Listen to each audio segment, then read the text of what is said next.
Assalamualaikum warahmatullahi wabarakatuh. Perkenalkan, saya Farel Fasibatullah. Pada video kedua ini saya akan menjelaskan application design dari modul yang akan saya kerjakan, yaitu stationgrab.java pada aplikasi Train Station Management System.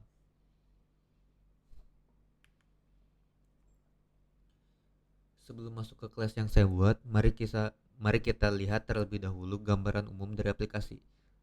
Train Station Management System terdiri dari beberapa kelas yang memiliki tugas masing-masing. Kelas train digunakan untuk menyimpan informasi mengenai kereta seperti nama kereta, stasiun asal, stasiun tujuan, dan jadwal keberangkatan. Kemudian ada kelas passenger yang menyimpan data penumpang serta kelas tiket yang mengelola informasi tiket. Nah, modul yang saya kerjakan adalah Station Grab. Berbeda dengan ketiga kelas sebelumnya yang menyimpan data, Station Grab bertugas mengelola hubungan antar stasiun. Melalui modul ini, sistem dapat mengetahui stasiun mana yang saling terhubung dan menentukan apakah suatu perjalanan dapat dilakukan melalui jaringan rel yang tersedia. Slide class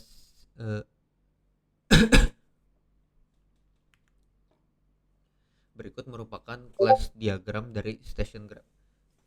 Kelas ini terdiri dari beberapa atribut yang digunakan untuk menyimpan data Grab serta beberapa metode yang digunakan untuk melakukan operasi pada Grab tersebut.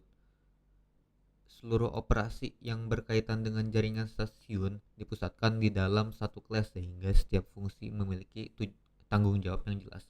Metode yang tersedia meliputi add-node, add-edge, print grab, BFS atau DFS, dan hashpath. Dengan desain seperti ini, kelas menjadi lebih mudah dipelihara dan dikembangkan apabila di kemudian hari terdapat penambahan fitur baru.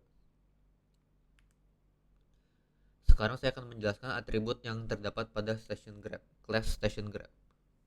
Atribut station digunakan untuk menyimpan seluruh nama stasiun yang ada di dalam Grab.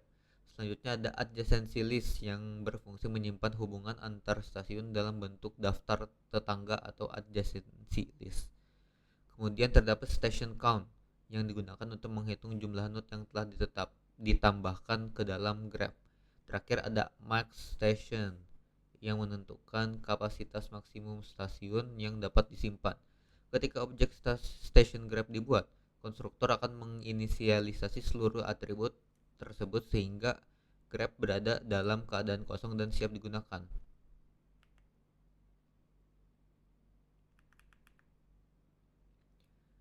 Setelah Grab berhasil dibuat, langkah berikutnya adalah membangun jaringan stasiun. Pertama, pengguna menambahkan setiap stasiun menggunakan metode add-node.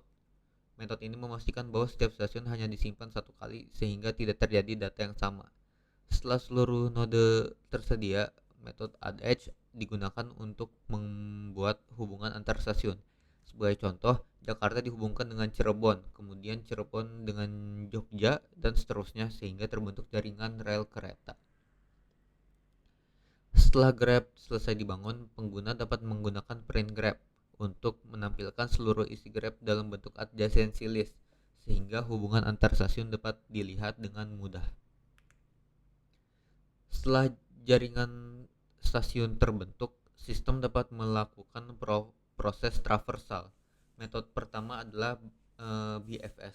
BFS digunakan untuk mengunjungi node berdasarkan tingkat kedekatannya dengan memanfaatkan struktur data queue. Selain itu, terdapat juga DFS yang melakukan penelusuran secara lebih mendalam menggunakan pendekatan rekursif. Kedua algoritma tersebut memiliki tujuan yang berbeda, namun sama-sama digunakan untuk melakukan penelusuran pada graf. Selanjutnya terdapat metode hashpath. Metode ini digunakan untuk mengecek apakah terdapat jalur dari satu stasiun menuju stasiun lainnya. Apabila jalur tersebut ada, maka metode akan mengembalikan nilai true, sedangkan apabila tidak ada, maka hasilnya adalah false. Dari seluruh metode yang telah dijelaskan, proses kerja modul ini dapat dirangkum menjadi 5 langkah utama. Langkah pertama adalah menambahkan seluruh stasiun ke dalam graf menggunakan add-node. Setelah itu dibuat hubungan antar stasiun menggunakan add-edge. Hubungan tersebut kemudian disimpan di dalam struktur graf. menggunakan representasi adjacency list. Ketika pengguna ingin mencari jalur, sistem menjalankan algoritma BFS atau DFS untuk menelusuri Grab. Hasil traversal tersebut kemudian digunakan oleh Hashpad untuk menentukan apakah tujuan dapat dicapai atau tidak. Dengan alur tersebut, proses pencarian jalur dapat dilakukan secara sistematis dan efisien. Sebagai kesimpulan, Station Grab merupakan modul yang bertanggung jawab mengelola seluruh jaringan stasiun pada aplikasi Train Station Management System. Modul ini menyediakan berbagai operasi penting, mulai dari menambahkan stasiun, membuat hubungan antar stasiun, menampilkan Grab, melakukan traversal menggunakan BFS atau DFS, hingga mengecek keterhubungan antar stasiun menggunakan Hashpad. Dengan desain yang modular, setiap kelas memiliki tanggung jawab masing-masing sehingga aplikasi menjadi lebih mudah dipahami, dipelihara, dan dikembangkan di masa mendatang. Dengan demikian penjelasan mengenai application design dari modul Station Grab dan Java. Terima kasih atas perhatiannya. Wassalamualaikum warahmatullahi wabarakatuh.